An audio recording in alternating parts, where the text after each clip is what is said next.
YouTube channel. Before that, I'm Destiana, a first semester student at Universitas Teknokrat Indonesia, majoring in accounting. Today saya akan membahas tentang inflasi, penyebab, dampak, dan biaya sosial dari inflasi tersebut. Let's get started. So guys, mengapa sih inflasi itu penting? Yang pertama, inflasi ini mempengaruhi daya beli, keputusan investasi, serta stabilitas sosial. Nah, memahami penyebabnya ini membantu merancang kebijakan yang menstabilkan harga tanpa menekan pertumbuhan. Yang pertama ada daya beli. Nah, inflasi tinggi ini menurunkan nilai real upah dan tabungan, sehingga itu menyebabkan daya beli itu dapat meningkat. Yang kedua, biaya bisnis. Nah, kenaikan biaya input dapat menurunkan margin dan investasi. Yang ketiga ada biaya sosial. Nah, ketidaksetaraan dan ketidakpuasan publik ini akan meningkat nih karena adanya inflasi tersebut. Yang selanjutnya ada penyebab umum dari inflasi. Yang pertama inflasi penawaran, gangguan rantai pasokan, kenaikan harga komoditas, serta bencana alam ini mengurangi pasokan barang sehingga ini akan menaikkan harga. Nah, karena adanya inflasi tersebut maka dapat menyebabkan kenaikan harga.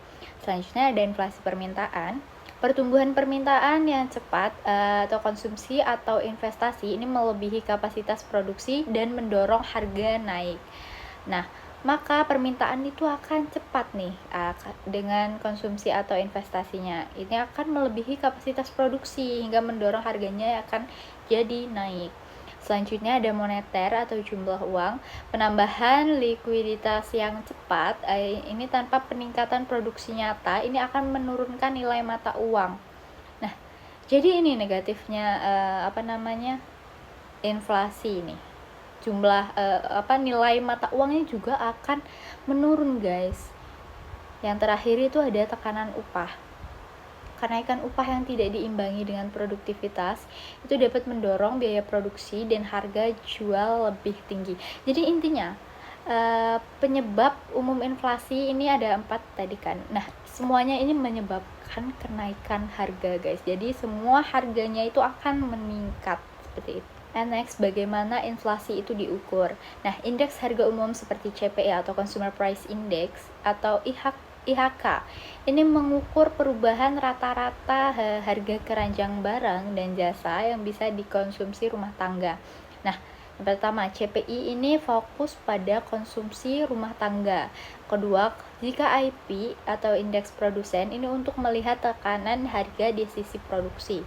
Yang terakhir ada deflator PDB. Ini mengukur inflasi di seluruh perekonomian. Jadi ini ada tiga cara untuk mengukur inflasi ya guys. Ada tingkat inflasi. Contoh dari perhitungan tingkat inflasi guys, rumus dasarnya yaitu sama dengan CPI strip T min CPI strip dalam kurung kurawal T min 1 tutup kurung dibagi dengan CPI strip dalam kurung kurawal T min 1 tutup kurung dikali dengan 100%. Contoh nih, nah jika CPI naik dari 105 menjadi 110, maka dalam kurung 110 dikurang dengan 105 dibagi dengan 105 dikali dengan 100 sama dengan 4,8% inflasi tahunan. Nah, interpretasinya 4,8% ini berarti harga rata-rata barang konsumsi ini naik hampir 5% dibandingkan dengan tahun sebelumnya. Jadi harga rata-ratanya itu berarti naik ya guys. Jadi 5% dari tahun sebelumnya. Nah, dampak ekonomi pada rumah tangga. Yang pertama, pengurangan daya beli. Upah tetap kehilangan nilai real, khususnya bagi kelompok berpendapatan tetap.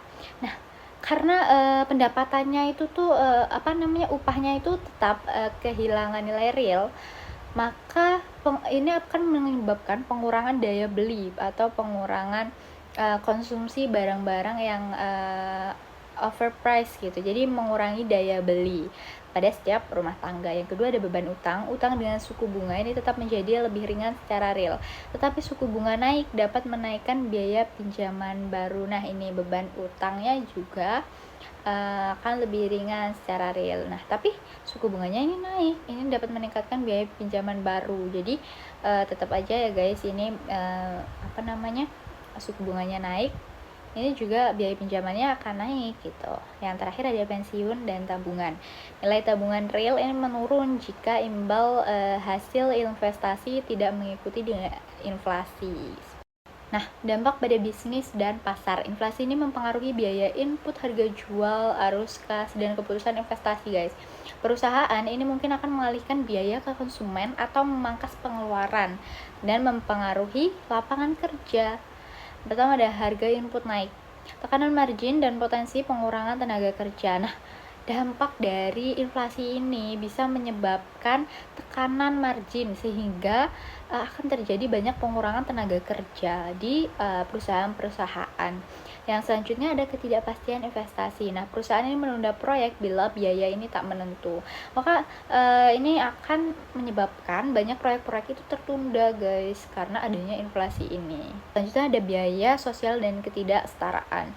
Inflasi ini tidak hanya angka aja, guys, tapi ada dampak sosialnya, yaitu meningkatkan kemiskinan relatif, tekanan pada kelompok rentan, dan potensi gejolak sosial bila kenaikan harga ini tidak diimbangi dengan kebijakan protektif.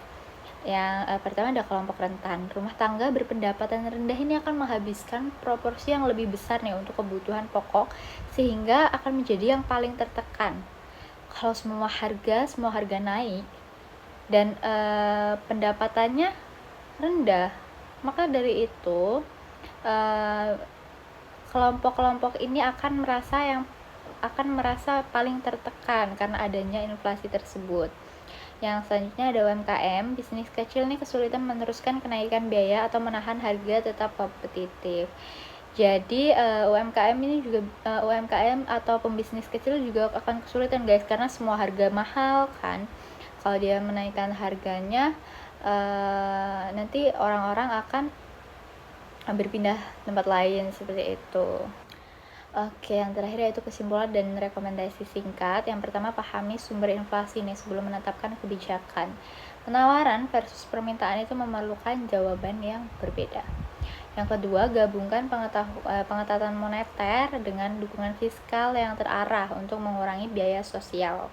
Yang ketiga, ada perkuat kebijakan pasokan seperti rantai, energi, dan logistik ini untuk mengurangi tekanan harga jangka menengah.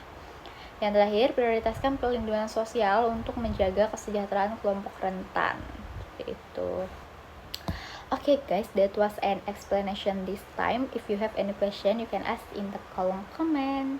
I hope this knowledge is useful for all of you. See you in the next video. Goodbye everyone.